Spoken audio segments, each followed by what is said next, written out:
Hi everyone, ಈ ದಿನ ನಾನಿಲ್ಲಿ ಸಬ್ಬಕ್ಕಿ ಮುರುಕಲು ಮಾಡಿದ್ದೀನಿ. ನೋಡಿ, ಸಬ್ಬಕ್ಕಿ ಮುರುಕಲು ಮಾಡೋಕ್ಕೆ ಏನೇನು ಇಂಗ್ರೀಡಿಯೆಂಟ್ಸ್ ಬೇಕು ಅಂತ ಹೇಳ್ತೀನಿ, ನೋಟ್ ಮಾಡ್ಕೊಳ್ಳಿ. ನೋಡಿ, ಇಲ್ಲಿ ನಾನು ಸಬ್ಬಕ್ಕಿನ ಅರ್ಧ ಕಪ್ಪಷ್ಟು ಸಬ್ಬಕ್ಕಿ ತೊಗೊಂಡಿದ್ದೀನಿ, 1 ಕಪ್ಪಷ್ಟು ಹುರ್ಗಡ್ಲೆ ತೊಗೊಂಡಿದ್ದೀನಿ, ಹಾಗೂ 1 ಕಪ್ಪಷ್ಟು ಅಕ್ಕಿ ಹಿಟ್ಟು ನಮಗೆ ನಾನಿಲ್ಲಿ 1 ಕಪ್ಪಷ್ಟು ತೊಗೊಂಡಿದ್ದೀನಿ. ಎಷ್ಟು ಬೇಕು ಅಂತ ನೋಡಿ ಹಾಕ್ಕೊಂಡು ಕಲಿಸ್ಕೋಬೋದು. ನಂತರ 1 ಟೇಬಲ್ ಸ್ಪೂನಷ್ಟು ಖಾರದ ಪುಡಿ, ನಂತರ 1 ಕಪ್ಪಷ್ಟು ಮೊಸರು, ಹಾಗೆ ಬಿಳಿ ಎಳ್ಳನ್ನು ನಾನು 2 ಟೇಬಲ್ ಸ್ಪೂನು ಬಿಳಿ ಎಳ್ಳು ತೊಗೊಂಡಿದ್ದೀನಿ, 2 ಚಮಚ ಬಿಳಿ ಎಳ್ಳು, ರುಚಿಗೆ ತಕ್ಕಷ್ಟು ಉಪ್ಪು. ಸಬ್ಬಕ್ಕಿ ಚಕ್ಲಿನ ಹೇಗೆ ಮಾಡೋದು ಅಂತ ಹೇಳ್ತೀನಿ ಬನ್ನಿ. ನಾನಿಲ್ಲಿ ಸಬ್ಬಕ್ಕಿನ ನೆನೆಸಿಟ್ಕೊಂಡಿದ್ದೀನಿ. ನೋಡಿ, ಇಲ್ಲಿ ಮೊಸರಲ್ಲಿ ನೆನೆಸಿಟ್ಕೋಬೇಕು. ಇದು ಸಬ್ಬಕ್ಕಿನ ಚೆನ್ನಾಗಿ ವಾಶ್ ಮಾಡಿಕೊಂಡು ಅದನ್ನು ನಾನು ಮೊಸರಲ್ಲಿ 5 ರಿಂದ 6 ಗಂಟೆಗಳ ಕಾಲ ನೆನೆಸಿಟ್ಕೋಬೇಕು. ಈಗ ನಾವು ಸಂಜೆ ಮಾಡ್ತೀವಿ ಅಂದರೆ ಬೆಳಿಗ್ಗೆನ ನೆನೆಸಿಡಬೇಕು. ಈಗ ನೋಡಿ, ಅದಕ್ಕೆ ಹುರ್ಗಡ್ಲೆ ಹಿಟ್ಟು ನಾನು 1 ಕಪ್ಪಷ್ಟು ಹುರ್ಗಡ್ಲೆ ತೊಗೊಂಡಿದ್ನಲ್ಲ, ಅದನ್ನು ಪುಡಿ ಮಾಡಿಕೊಂಡು ಹಾಕ್ಕೊಳ್ತಾ ಇದ್ದೀನಿ. ಹಾಕಿ ಈ ರೀತಿ ಮಿಕ್ಸ್ ಮಾಡ್ಕೋಬೇಕು. ನೋಡಿ, ಹೀಗೆ ಚೆನ್ನಾಗಿ ಮಿಕ್ಸ್ ಮಾಡಬೇಕು.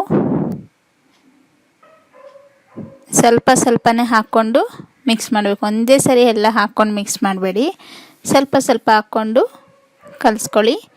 ಈಗ ಇದಕ್ಕೆ ಬಿಳಿ ಎಳ್ಳು ಹಾಕ್ತಾಯಿದ್ದೀನಿ. ಅದು ಸಹಿತ ಹಾಕ್ಕೊಂಡು ಚೆನ್ನಾಗಿ ಮಿಕ್ಸ್ ಮಾಡಿ. ಈಗ ಖಾರದ ಪುಡಿ, ಅಕ್ಕಿ ಹಿಟ್ಟು ನಾವು ಅಕ್ಕಿ ಹಿಟ್ಟು ಎಷ್ಟು ಬೇಕೋ ನೋಡಿ ಹಾಕ್ಕೋಬೋದು. ಅಕ್ಕಿ ಹಿಟ್ಟು ಹಾಕೋದ್ರಿಂದ ಚಕ್ಲಿ ಗರಿಗರಿಯಾಗಿ ಬರುತ್ತೆ. ಈಗ ರುಚಿಗೆ ತಕ್ಕಷ್ಟು ಉಪ್ಪು ಎಲ್ಲವನ್ನು ಹಾಕಿ ಚೆನ್ನಾಗಿ ಮಿಕ್ಸ್ ಮಾಡ್ಕೋಬೇಕು. ಈಗ ಇದಕ್ಕೆ ನಾವು ಬಿಸಿ ಎಣ್ಣೆ, ಕಾಯಿಸಿದಂತಹ ಎಣ್ಣೆ ಹಾಕಬೇಕು. ನೋಡಿ, ಇಲ್ಲಿ ನಾನು ಎಣ್ಣೆನ ಕಾಯಿಸ್ಕೊಂಡು ಹಾಕ್ಕೊಳ್ತಾ ಇದ್ದೀನಿ.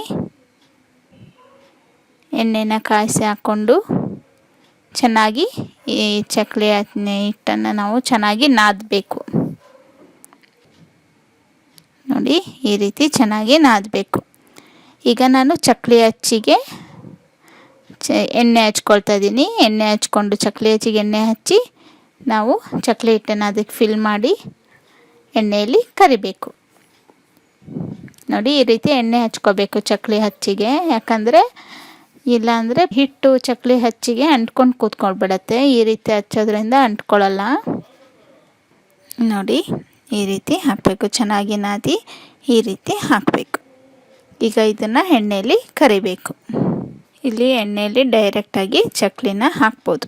ಹಾಕಬೇಕಾದ್ರೆ ಸ್ವಲ್ಪ ದೂರನೇ ನಿಂತು ಹಾಕಿ, ಯಾಕಂದರೆ ಸಬ್ಬಕ್ಕಿನ ನಾವು ಮೊಸರಲ್ಲಿ ನೆನೆಸಿಟ್ಟಿರ್ತೀವಲ್ಲ, ಅದು ಸಬ್ಬಕ್ಕಿ ಅದು ಚಟಪಟ ಅಂತ ಸಿಡಿಯುತ್ತೆ. ಸ್ವಲ್ಪ ದೂರ ನಿಂತ್ಕೊಂಡೇ ಹಾಕ್ಕೊಳ್ಳಿ. ಸಬ್ಬಕ್ಕಿ ಹುರಿದಾದ್ಮೇಲೆ ಕರೆದಾಗ ಸಿಡಿಯುತ್ತೆ. ಈಗ ನೋಡಿ, ಇದೆಲ್ಲ ಕರೆದಿದೆ. ಈಗ ಇದು ನಾನು ಒಂದು ಟಿಶ್ಯೂ ಪೇಪರಲ್ಲಿ ಹಾಕ್ತಾಯಿದ್ದೀನಿ. ಒಂದು ಬೌಲಲ್ಲಿ ಟಿಶ್ಯೂ ಪೇಪರ್ ಹಾಕ್ಕೊಂಡು ಟಿಶ್ಯೂ ಪೇಪರಲ್ಲಿ ಹಾಕ್ತಾಯಿದ್ದೀನಿ. ನೋಡಿ, ಸಬ್ಬಕ್ಕಿ ಚಕ್ಲಿ ಎಷ್ಟು ಚೆನ್ನಾಗಿ ಗರಿಗರಿಯಾಗಿ ರೆಡಿಯಾಗಿದೆ. ನೋಡಿ, ಒಮ್ಮೆ ನೀವು ಸಹಿತ ಮನೇಲಿ ಮಾಡಿ ನೋಡಿ ಎಷ್ಟು ಗರಿಗರಿಯಾಗಿದೆ. ನೀವು ಸಹಿತ ಮನೇಲಿ ಮಾಡಿ ನೋಡಿ ಒಮ್ಮೆ. ಈಸಿ ರೆಸಿಪಿ, ಬೇಗ ಆಗುತ್ತೆ. ಇವತ್ತು ನಾನು ಮಾಡಿದಂಥ ಸಬ್ಬಕ್ಕಿ ಮುರುಕಲು ನಿಮಗೆಲ್ಲ ಇಷ್ಟ ಆದರೆ ಲೈಕ್ ಮಾಡಿ, ಕಮೆಂಟ್ಸ್ ಮಾಡಿ, ಶೇರ್ ಮಾಡಿ, ಹಾಗೂ ನನ್ನ ಚಾನಲ್ಗೆ ಸಬ್ಸ್ಕ್ರೈಬ್ ಮಾಡಿ. Thank you.